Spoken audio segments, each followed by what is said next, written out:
এক নম্বর শিক্ষা হচ্ছে কিতাব ও সুন্নাহর মধ্যকার সাদৃশ্য, মানে কোরআনে যা আছে হাদিসও তাই আছে। দেখুন, যেমন কোরআন আল্লাহ তাআলা বলেছেন ইন্নাল্লাযীনা ক্বালু রাব্বুনাল্লাহ সুম্মা ইসতাকামু, যারা বলে আল্লাহ আমাদের রব, অতঃপর তার উপর তারা সুদৃঢ় থাকে। ঠিক রাসূলুল্লাহ সাল্লাল্লাহু আলাইহি ওয়াসাল্লাম একই কথা বলেছেন।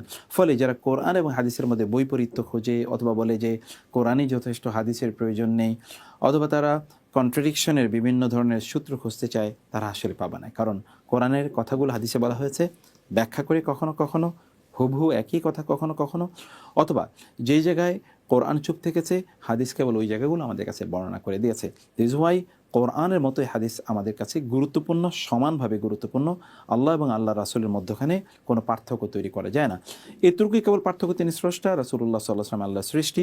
আদারওয়াইজ আল্লাহকে যেমনিভাবে ফলো করতে হয়, আল্লাহ রাসূলকেও ঠিক ততটুকুই ফলো করতে হয়, তার চেয়ে এক বিন্দুও কম নয় কোন অবস্থায়। দ্বিতীয় শিক্ষাটি হচ্ছে দ্বীনের সাধারণ মূল ভিত্তি হলো আল্লাহর প্রতি ঈমান আনা, আল্লাহর রুবুবিয়্যাত, উলুহিয়্যাত, আসমা ওয়াস সিফাতের প্রতি ঈমান আনা। এইসব ক্ষেত্রে তার একত্ব সাব্যস্ত করা হয়েছে। মানে যখন বলা হয় আমানতু বিল্লাহ, তখন এগুলো সব কিছুই এর অন্তর্ভুক্ত। 3 নম্বরে, শুধু অন্তরে বিশ্বাসই যথেষ্ট হবে না, জবান দ্বারা স্বীকারও করে নিতে হবে। আপনি কেবল বললেন অন্তরে, মনে মনে আপনি মোমেন। অনেক লোক আছে, আমি চুরি করলে কি হবে, ডাকাতি করলে কি হবে, মিথ্যা বললে কি হবে, জেনা করলে কি হবে, ঈমান ঠিক আছে। এগুলো কোনোটা করলে ঈমান ঠিক থাকে না। কারণ আপনি ঈমান অন্তরে লালন করলে মুখে তার উচ্চারণ করতে হয়, তার বাস্তবায়ন করতে হয় আমাদের শরীরের অঙ্গ প্রত্যঙ্গের মাধ্যমে, আমলের মাধ্যমে কথাকে সত্যে পরিণত করতে হবে। মানে আপনি যেটা দাবি করছেন সেটা কিন্তু আমলের মাধ্যমে দেখাতে হবে যে আপনার দাবি সত্য, আদারওয়াইজ আপনার দাবিতে আপনি সত্যবাদী নন। পঞ্চম যে বিষয়টি, মৃত্যু পর্যন্ত আল্লাহর আনুগত্যে প্রতিষ্ঠিত থাকা ওয়াজিব। আপনি মৃত্যু পর্যন্ত আল্লাহর আনুগত্য করে যেতে হবে, যেমনিভাবে আপনি দাবি করছেন। এটি জীবনে এক প্রান্তে আনুগত্য করেছেন, মধ্যখানে করেননি, পরে করেছেন, তাহলে হতে পারে যে আপনার মৃত্যু একটি মানে যেটা সুউল খাতেমা, এটা মন্দ অবস্থায়, খারাপ অবস্থায় আপনার মৃত্যু হতে পারে। আল্লাহ তাআলা বলেছেন ওয়ালা তামুতুন্না ইল্লা ওয়া আনতুম মুসলিমুন, তোমরা মুসলিম না হয়ে মৃত্যুবরণ করো না।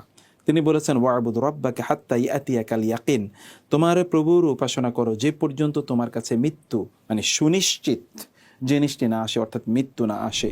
প্রতিটি নির্দেশকৃত বিষয়ে আমল করা এবং নিষিদ্ধ বিষয় থেকে বিরত থাকা, এটি আমাদের জন্য ওয়াজিব। মানে পরিপূর্ণভাবে, একেবারে আপনি কিছু করলেন কিছু করলেন না এরকম না। সামগ্রিকভাবে আদেশকৃত জিনিস প্রতি আমাদের আনুগত্য থাকতে হবে, নিষিদ্ধ জিনিসের প্রতিও আমাদের আনুগত্য থাকতে হবে। মানে যা আদেশ করা হয়েছে তা পালন করতে হবে, যা নিষেধ করা হয়েছে তা থেকে বিরত থাকতে হবে। সপ্তম, বাড়াবাড়ি এবং ছাড়াছাড়ি, এই দুটোকে ছেড়ে দিয়ে দিনের প্রতিটি ক্ষেত্রে মধ্যম পন্থা আমাদের অবলম্বন করতে হয়। মানে আপনি একেবারে বাড়াবাড়ি করলেন দিনের ক্ষেত্রে, আবার একেবারেই ছাড়াছাড়ি কোনোটাই আপনি করলেন না, এমন না। দিন হচ্ছে একেবারে মিডল রোড রিলিজিয়ান, মধ্যমপন্থী জীবন ব্যবস্থা আমাদের। 8, কথা এবং কাজে মিল থাকতে হবে। আপনি যা বলছেন তা আপনি কাজে করতে হবে। আমানতু বিল্লাহ বলেছেন, সুম্মা ইসতাকিম, এবার আমলে পরিণত করুন।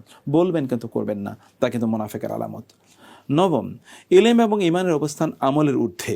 ইলম এবং ঈমানের অবস্থান এটা আমলের ঊর্ধ্বে, অর্থাৎ আমল করলেই চলবে না, আগে ইলম অর্জন করতে হবে, তারপরে তাই সে অনুসারে ঈমান আনতে হবে। মানে ঈমান এবং ইলম এটি আমলের চেয়ে গুরুত্বপূর্ণ। অধিকাংশ লোককে দেখা যায় তারা দিনে কোনো জ্ঞান অর্জন করবে না, দিনের ঈমানের যে মৌলিক বিষয় আছে এগুলো ব্যাপারে ভালো করে জানবে না, কিছু ছোটোখাটো আমল অথবা কিছু আমলের সাথেই তারা কেবলমাত্র ট্যাগ করে লেগে থাকতে চায়।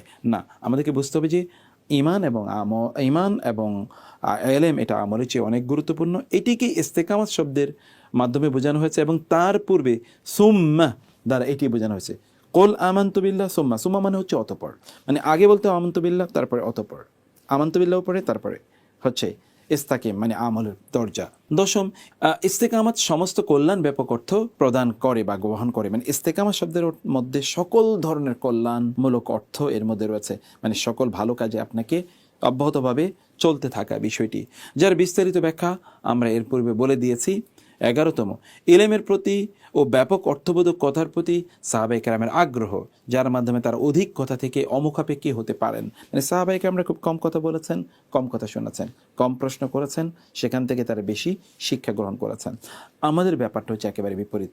আমরা বেশি মানে বলি বা বেশি প্রশ্ন করি, কিন্তু আমরা শিখি হলো কম।